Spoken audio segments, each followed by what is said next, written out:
Hi, I'm Bob Williamson. This is Honey Lake Church. I have a great guest today, Varetta Heidelberg. She just inspired us immensely, got a standing ovation.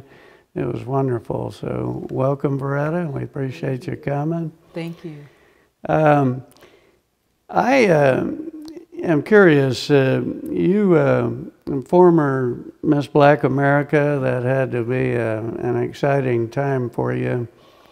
And a lot of people who rise to fame and have tremendous talent like you do, sing, playing all these instruments, are really drawn by the wayside because of Satan. And I've seen so many people fall that were in that situation.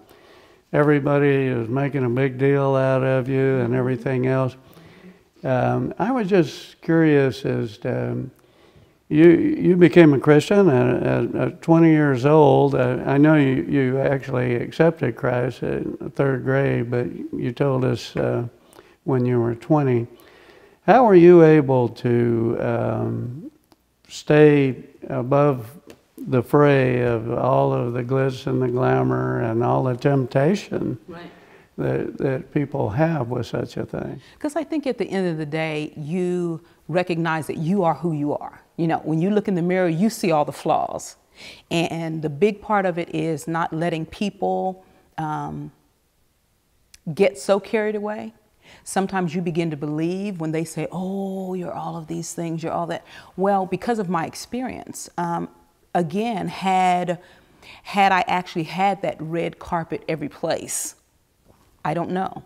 But because of the hardship of it, because the year that I became Miss Black America, there was a lot of controversy going on. And so I didn't get a lot of the limelight experiences. I had a few of those, and that felt good, but pretty much I didn't. And I think it's probably out of that my determination of wait. People say, oh, Miss Black America, and so they have an expectation of who's coming and how she's going to be. And I just always thought, you know, I'm just going to go in and really be myself. And so that started making a difference. And I think they appreciated the fact that it wasn't a person coming with a facade, but a genuine person who just really wanted to get to know people. And so it really helped me to determine the type of person that I wanted to be. And then I got to see how the title was great, but I saw the advantage of the title being something that I could use to actually go in and encourage the lives of people. And so that always kept me. A platform. Absolutely, a different kind of platform, not one of wealth or one of, wow, aren't you great, but one of, you know, maybe what she's saying might be true. Well, certainly the accomplishment that you did is one of major importance, and you know, whatever it takes to draw people in where they'll listen to you. And people, right or wrong, they always respect somebody that has made a big achievement like that. And with me, it was always, well, you made a lot of money. Well, yeah, but that means nothing. Right. Now, let me tell you what's important in life. That's right, absolutely. And God, you know, I think that He knows who He can entrust different things with. Right. And we do recognize that it's not about us. You know, it's not. Sometimes it takes but a few lessons. That's right. It's really not about us, you know, and He reminds us if we get off track also, right? But I do think that very thing that you said, it's whatever He wants to use to attract people. Yeah. Okay.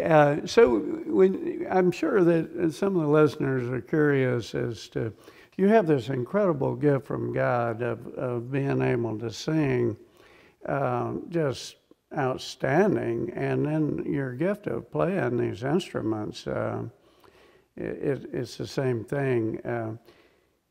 Were you born with that, or was somebody in your family musically inclined? Did you get a lot of training as a child? My father made sure that all of us had the opportunity to play an instrument. I'm the only one that stuck with it.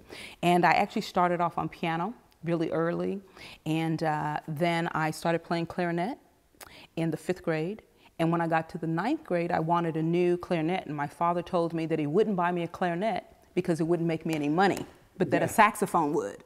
And so that's how I wound up playing saxophone. I'm still waiting on the money, but I am playing the saxophone. And so it's been a joy, you know, and as I said earlier, I studied the classical route and didn't really know how to play by ear.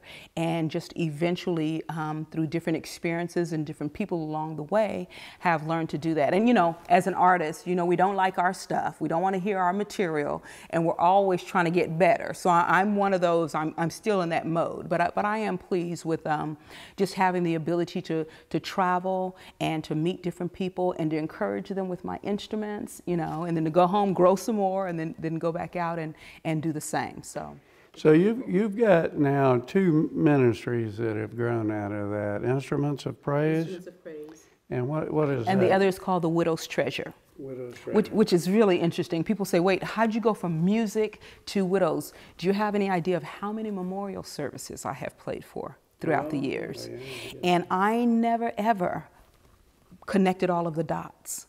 And I just kept hearing God talk to me about something, and I kept thinking, this is really strange. I don't want to be a widow, you know. And he's like, get a grip. I'm not talking about that.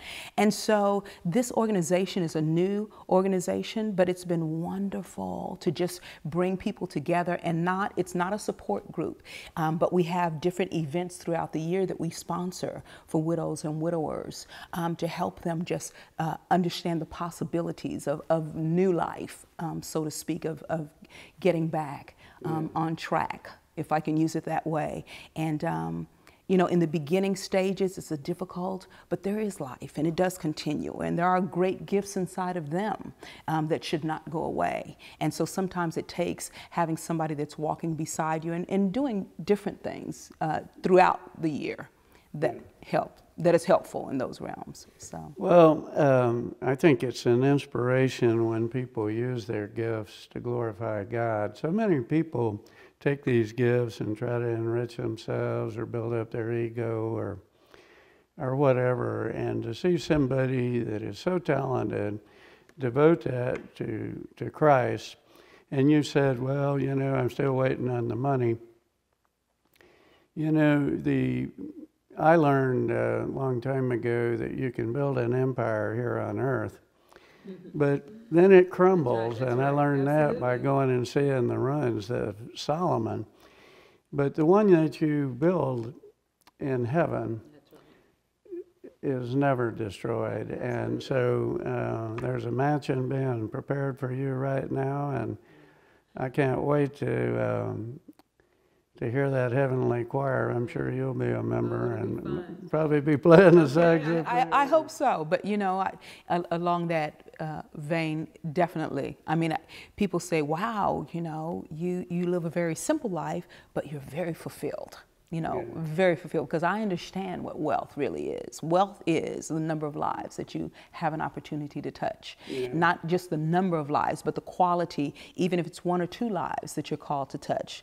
That is the wealth, to know that your life here has been very significant in touching the lives of others. I think that's the only reason why he allowed us to live. Yeah.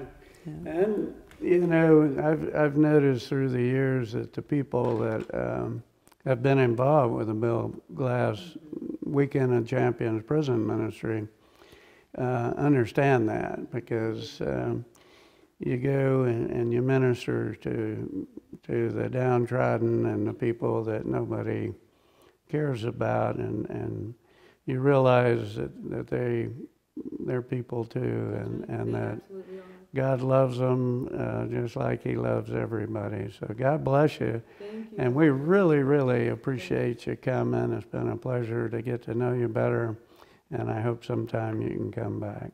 That'd be wonderful. This is Bob Williamson. We thank you for tuning in, and we look forward to you viewing this service. It's just awesome, and if you haven't watched it, be sure and watch every minute of it. Thank you.